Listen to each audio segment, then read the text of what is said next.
السلام علیکم ورحمۃ اللہ وبرکاتہ۔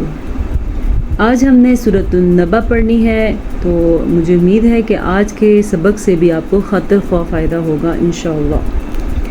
اعوذ باللہ من الشیطان الرجیم۔ سورۃ النبأ مکیہ۔ نون کے اوپر شد نظر آ رہی ہے آپ نے؟ تو نون اور میم کا غنہ ہمیشہ ادا کیا جاتا ہے اس شد کی وجہ سے۔ بسم اللہ الرحمن الرحیم۔ عم یتساءلون۔ عم میم کے اوپر شد ہونے کی وجہ سے ہم یہاں پہ میم پہ غنہ کریں گے۔ یاد رہے جب کبھی قرآن مجید میں نون یا میم کے اوپر شد آ جائے تو وہاں پہ غنہ ہوتا ہے اور اس کا ادا کیا جانا ضروری ہوتا ہے۔ اگر آپ اس کو پڑھتے ہیں اما یتساءلون تو آپ غلط پڑھتے ہیں۔ ایک تو اس میں عین کے تلفظ کا دھیان رکھنا ہے، اما یتساءلون۔ یہ مد جو آپ کو نظر آ رہی ہے یہ 5 الف کے برابر ہے۔ دوسرے الفاظ میں 5 سیکنڈ تک اس کو لمبا کرنا ہے۔ عن النبأ العظیم۔ عین کا دھیان رکھنا ہے، پھر سے نون کے اوپر غنہ کرنا ہے اور عظیم میں عین بولنا ہے اور زوا کو پر بولنا ہے۔ عین بولنے کا مطلب یہ ہے کہ کہیں آپ اس کو عظیم تو نہیں پڑھ رہے۔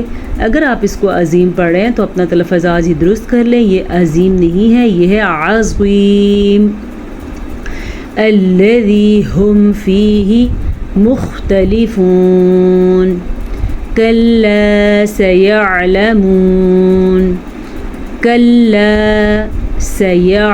عین کا تلفظ سیعلمون۔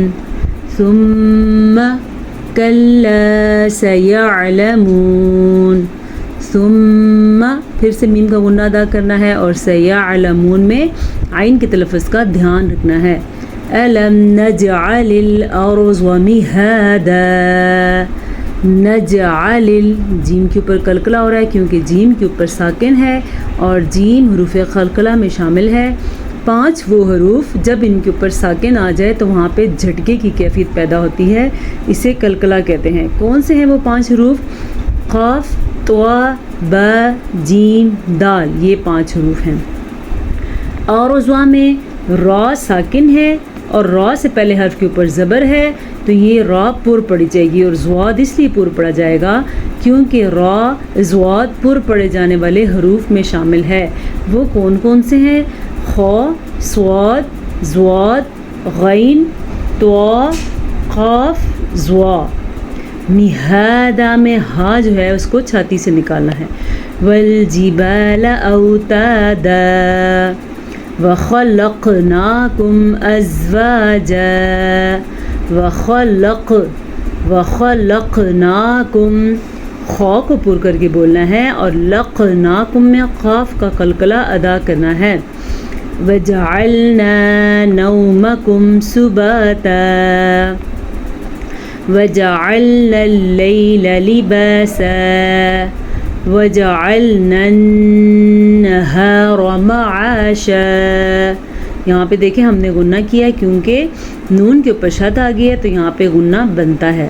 را کو ہم پر پڑھیں گے کیونکہ را کے اوپر زبر ہے، اور معاشا میں عین کو اپنے مخرج سے درست تلفظ کے ساتھ نکالنا ہے۔ کیسے؟ معاشا۔ وبنینا فوقکم سبعا شدادا۔ وبنینا، اکثر پڑھنے والے اس کو پڑھتے ہیں وبنینا۔ کیوں بھئی؟ یہاں پہ الف ہے تو ہم کیسے اس کو وبنینا پڑھ سکتے ہیں؟ ہمارے لیے اس کو وبنینا پڑھنا ضروری ہے۔ فوقکم، ایک موٹا قاف ہے دوسرا باریک ہے تو ہم نے دونوں کو ٹھیک طریقے سے نکالنا ہے۔ وہ کیسے؟ فوقکم، پہلے موٹا اور پھر باریک۔ اگر آپ دونوں کو موٹا کر کے نکالیں گے تو غلطی ہو جائے گی، اور اگر آپ دونوں کو باریک نکالیں گے تو بھی غلط ہوگا، اس لیے اس پہ پریکٹس کریں۔ فوقکم سب قلقلہ، سبعا شدادا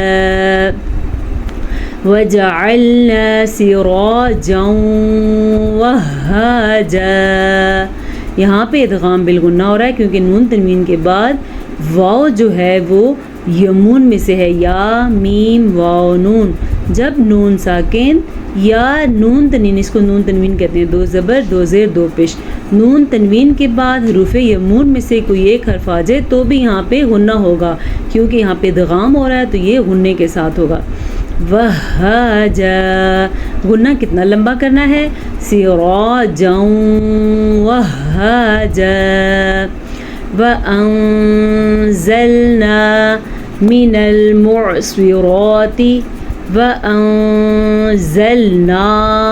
مِنَ الْمُعْصِرَاتِ مَاءً ثَجَّاجًا، معصرات، عین کا تلفظ درست جگہ سے نکالنا ہے، صاد کو پر پڑھنا ہے اور را کو پر پڑھنا ہے، کیونکہ را کے اوپر کھڑی زبر ہے اور یہاں پہ اخفا ہو رہا ہے۔ اور یاد رکھیں سجاجا نہیں پڑھیں گے، کیونکہ سجاجا پڑھا تو اس کا مطلب ہم نے سا کو سین بنا دیا، اس کو ہم پڑھیں گے سجاجا۔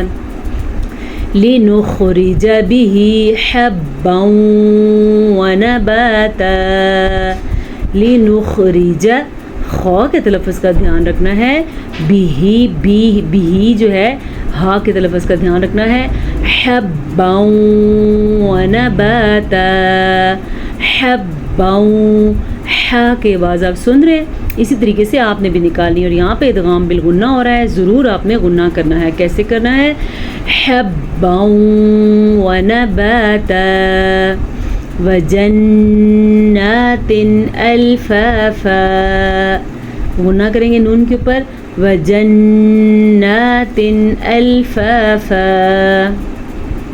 ان یوم الفصل کان میقاتا، ان، نون کا غنہ ادا کریں، فاصلی صاد کو پر پڑھنا ہے، کانا، اگر اس کو آپ پڑھتے ہیں کانا تو غلطی ہو جاتی ہے، کانا نہیں ہے، یہ کیا ہے، کانا میقاتا، یوم ينفخ في الصور فتأتون أفواجا، ينفخ، خا کے تلفظ کا دھیان رکھنا ہے، فی الصور میں صاد کو پر پڑھنا ہے۔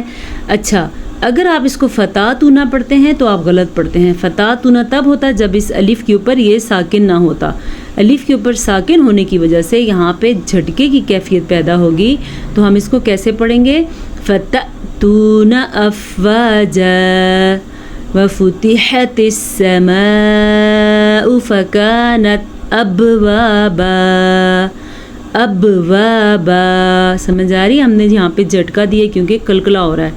وسجرت الجبال فكانت سرابا، فكانت بری کاف ہے اور سرابا میں را کو پر پڑھنا ہے۔ اتنی آیتیں کافی ہیں، یہ 20 آیتیں ہو گئی ہیں، انشاءاللہ مزید آیات جو ہیں وہ ہم اگلے سبق میں پڑھیں گے۔ امید ہے آج کا سبق آپ کے لیے فائدہ مند ثابت ہوا ہوگا۔ اگر آپ کو کسی قسم کی کوئی مشکل پیش آتی ہے تو برائے مہربانی مجھے کامنٹ سیکشن میں مطلع کر دیں۔ السلام علیکم ورحمۃ اللہ وبرکاتہ۔